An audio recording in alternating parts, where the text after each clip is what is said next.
Assalamualaikum warahmatullahi wabarakatuh. Selamat siang.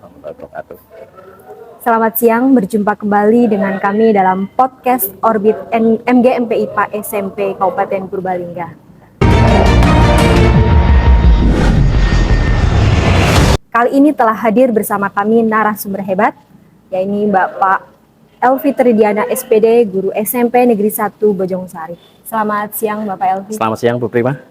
Bagaimana kabarnya Pak? Alhamdulillah sehat. Alhamdulillah. Terima kasih atas kesediaan Bapak Elvi Tridiana untuk hadir dalam podcast kami kali ini. Tema yang akan kita usung pada podcast kali ini adalah menuju Sekolah Adiwiyata Nasional. Kita tahu bahwa SMP Negeri 1 Bojongsari saat ini sedang menuju dalam proses Adiwiyata Nasional ya Pak untuk 2024. Baik. Mohon izin Pak, nanti ada beberapa hal yang akan kami tanyakan terkait Adiwiyata Nasional ini. Baik. Yang pertama, bagaimana Bapak Elvi mendefinisikan sekolah adiwiyata Bapak? Baik, terima kasih Bu Prima. Baik, terkait dengan definisi sekolah adiwiyata adalah kita merujuk kepada Peraturan Menteri Bu Prima. Peraturan Menteri Lingkungan Hidup dan Kehutanan nomor 52 tahun 2019 tentang PPLHS. PPLHS itu adalah peduli dan berbudaya lingkungan hidup sehat. Jadi artinya di situ adalah bahwa pembentukan sikap peserta didik dan warga sekolah terhadap lingkungan sekolah dan lingkungan sekolah sekitar, agar kita semuanya mempunyai pembiasaan peduli terhadap lingkungan dan upaya-upaya untuk melestarikan lingkungan. Dan itu nanti tidak hanya diterapkan di lingkungan sekolah saja, tapi nanti akan terbawa menjadi pembiasaan-pembiasaan di rumah dan lingkungan tempat tinggalnya. Dan ini pun sudah menjadi wajib untuk seluruh sekolah sesuai dengan Surat Edaran Bupati tanggal 15 Februari tahun 2021 agar seluruh sekolah di Kabupaten Purbalingga untuk mengikuti kegiatan PPLHS tersebut. Selanjutnya, apa saja sih indikator utama atau kriteria yang harus dipenuhi oleh sekolah adiwiyata menurut Bapak Elvi? Baik, jadi minimal itu ada 3 indikator. Yang pertama adalah terkait dengan kebijakan pengembangan divisi sekolah. Karena bagaimanapun pula untuk sekolah adiwiyata itu harus tercantum di dalam visi sekolah masing-masing. Contoh di SMP Negeri 1 Bojongsari itu mencantumkan berwawasan lingkungan. Jadi kalau sempurnakan itu visi SMP Negeri 1 Bojongsari adalah unggul dalam prestasi, mulia dalam budi pekerti, cerdas dalam literasi, dan berwawasan lingkungan. Berarti intinya di dalam visi sekolah sudah termaktub ada pengertian dari lingkungan tersebut. Ya, kemudian yang kedua adalah greening the curriculum. Apa itu greening the curriculum? Greening the curriculum itu adalah kalau diartikan secara sederhana kurikulum hijau. Jadi artinya di dalam kurikulum sudah terimplikasi dan masuk ke dalam ranah-ranah RPP yang nanti di setiap pembelajaran entah itu mata pelajaran apapun sudah terintegrasi dengan istilah lingkungan, ataupun mungkin ada upaya-upaya untuk bisa peduli terhadap lingkungan. Kemudian yang ketiga adalah mempunyai kegiatan partisipatif. Artinya kegiatan partisipatif adalah kegiatan yang bermanfaat bagi lingkungan sekolah dan bermanfaat bagi lingkungan sekitar sekolah, yaitu masyarakat. Jadi dalam hal ini tidak hanya dalam administrasi saja Pak, tapi memang yang terpenting itu adalah penerapannya di lingkungan. Betul sekali, bukan hanya siswanya saja, tapi juga stakeholder yang ada di sekolah, termasuk Bapak Ibu guru, karyawan, dan seluruhnya harus berperan aktif. Dan harapannya itu nanti akan diterapkan juga oleh siswa di lingkungan keluarga, betul, maupun di masyarakat. Baik, bukan hanya di lingkungan sekolah. Sekolah hanya sebagai pioner, dan nanti dilanjutkan di tingkat tempat tinggalnya masing-masing. Baik, selanjutnya Bapak, sudah sejauh mana persiapan tim Adiwiyata SMP Negeri 1 Bojongsari untuk mengikuti lomba Adiwiyata tingkat nasional ini? Baik, jadi SMP Negeri 1 Bojongsari mendapat predikat Adiwiyata tingkat provinsi pada bulan Januari 2023, dan insya Allah nanti pada tahun 2024 SMP Negeri 1 Bojongsari akan melangkah menuju ke Adiwiyata tingkat nasional. Kebetulan untuk portofolio tahun 2022-2023 sudah kita selesaikan, dan ini sedang progres untuk menyelesaikan portofolio tahun 2023 dan 2024. Bukan hanya sekedar untuk mengumpulkan portofolio saja Bu Prima, tapi kita pun di dalam penerapan PPLS harus tetap dilaksanakan di dalam setiap harinya. Baik. Jadi memang untuk portofolio ini sudah hampir ini ya Pak? Sudah 50%, karena baru ya? satu tahap, berarti nanti Iya. tahap berikutnya baru kita progres. Kemudian tentunya ada kendala mungkin ya Pak dalam persiapan menuju Adiwiyata nasional ini ya Pak. Baik, Mungkin apa saja kendala yang dihadapi dan bagaimana solusinya? baik. Jadi kalau terkait dengan Adiwiyata, untuk kendala kadang-kadang hanya rasa takut, Pak. Dan rasa takut yang harus dihilangkan, karena bagaimanapun pula ketika semuanya itu dikerjakan secara sinergi bersama-sama untuk seluruh warga sekolah, kemungkinan untuk kendala bisa diminimalisir. Maka hanya satu saja, yang penting semua stakeholder yang ada di sekolah, semua warga sekolah, baik itu siswa, guru ataupun karyawan, untuk bersama-sama bersinergi agar nanti kita bisa mensukseskan Adiwiyata di tingkat nasional. Jadi memang untuk bisa sukses melenggang sampai ke tingkat nasional memang butuh kerjasama yang solid ya Pak. Betul, jadi artinya Antar semua pihak. bahwa kegiatan Adiwiyata itu bukan milik kepala sekolah, bukan milik perseorangan, bukan milik penanggung jawab, tapi milik kita bersama. Seperti itu. Baik.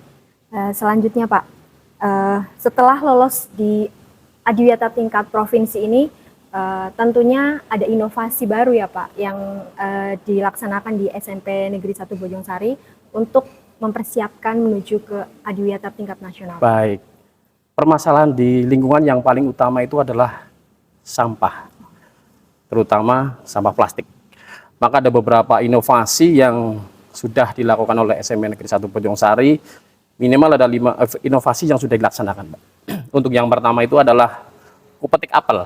Kupetik apel. Apa itu Pak? Kupetik Jadi kalau apel. kupetik apel itu adalah kurangi penggunaan plastik, ayo peduli lingkungan. Jadi istilah akronim ini memang mungkin agak asing di telinga kita, tapi itu sudah dicanangkan di SMP Negeri 1 Bojongsari agar sampah plastik yang ada di sekolah SMP Negeri 1 Bojongsari semakin hari semakin berkurang. Ya, salah satunya apa? Salah satunya adalah inovasi yang kedua, yaitu balas budi bakal berkah. Apa itu balas budi bakal berkah? Balas budi bakal berkah itu adalah bawa kelas budaya disiplin, kemudian bawa bekal berangkat sekolah. Itu adalah salah satu upaya untuk mengurangi sampah plastik yang ada di SMP 1 Bojongsari. Dengan anak-anak membawa gelas, maka pembelian sejenis minuman sudah tidak menggunakan plastik dan minimal sudah bisa mengurangi plastik yang ada di sekolah.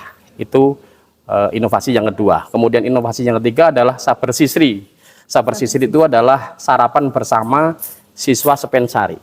Jadi tujuan dari kegiatan saber sisri ini yang pertama adalah agar siswa mempunyai energi dan bisa mengikuti pelajaran dengan baik. Yang kedua juga akan menginovasi anak untuk selalu hidup sehat. Dan yang ketiganya adalah tentunya untuk mengurangi sampah plastik yang ada di SMP. Itu yang ketiga. Kemudian yang keempat inovasinya adalah Kita Hebat. Kita Hebat itu adalah kegiatan inovasi terhadap anak hidup enak, bersih, dan sehat, di mana setiap siswa ataupun setiap kelas secara bersama-sama untuk selalu menjaga kebersihan lingkungan kelasnya. Dan ini kita lombakan di setiap bulannya, sehingga antara kelas yang satu dengan kelas yang lain setiap bulan selalu bersaing di dalam tingkat kebersihan di dalam kelasnya. Dan yang terakhir adalah inovasi saling sehat, Mbak. Saling sehat. Saling sehat itu adalah sadar lingkungan setiap hari Jumat, di mana setiap hari Jumat seluruh siswa, seluruh bapak dan ibu guru maupun karyawan semuanya membersihkan lingkungan sampai ke tingkat yang paling kecil di SMP Negeri 1 Bojongsari. Berarti itu minimal ada 5 inovasi yang ada di SMP Negeri 1 Bojongsari. Inovasi yang sangat menarik ya Pak. Baik. Tadi dari kupetik apel, Kupetik apel, kemudian ada balas budi, bawa berkah, bakal, betul. Kemudian yang ketiga sabar sisri, yang keempat kita hebat, kemudian yang kelima adalah saling sehat. Saling sehat, baik. Dan kelimanya itu sudah cukup berjalan, cukup lama sudah ya? Sudah berjalan. Baik, ini mungkin yang terakhir Pak. Baik. Adakah kiat-kiat yang bisa dibagikan kepada rekan-rekan ataupun sekolah yang ingin mengikuti lomba adiwiyata baik di tingkat kabupaten maupun di tingkat provinsi, Bapak? Baik.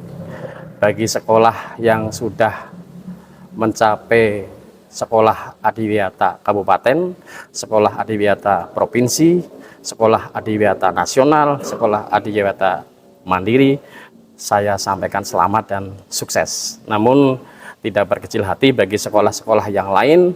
Untuk yang belum mengikuti kegiatan ini, saya berharap untuk dapat mengikuti kegiatan adiwiyata dimulai dari tingkat kabupaten dengan kiat-kiat oke siap.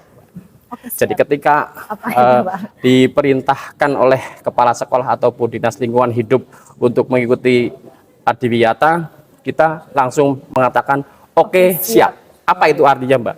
Oke siap itu ada artinya. Jadi O-nya itu adalah optimis.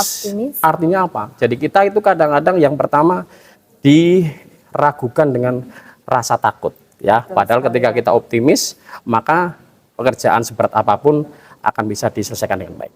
Itu O yang pertama. Optimis. Kemudian K itu adalah kerjakan. Kalau tidak dikerjakan ya tidak akan selesai-selesai. Makanya ketika sudah dikerjakan, maka nanti kekurangan akan segera bisa dilengkapi. Kemudian yang E-nya itu adalah enjoy.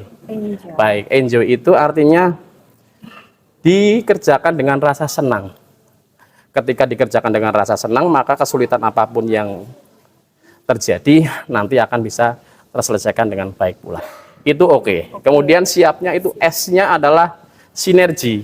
Ya, sinergi itu artinya bekerjasama antara guru yang satu dengan guru yang lain, siswa yang satu dengan siswa yang lain, saling melengkapi, saling menyempurnakan, maka kegiatan ini dapat terselesaikan dengan baik pula. Itu adalah S.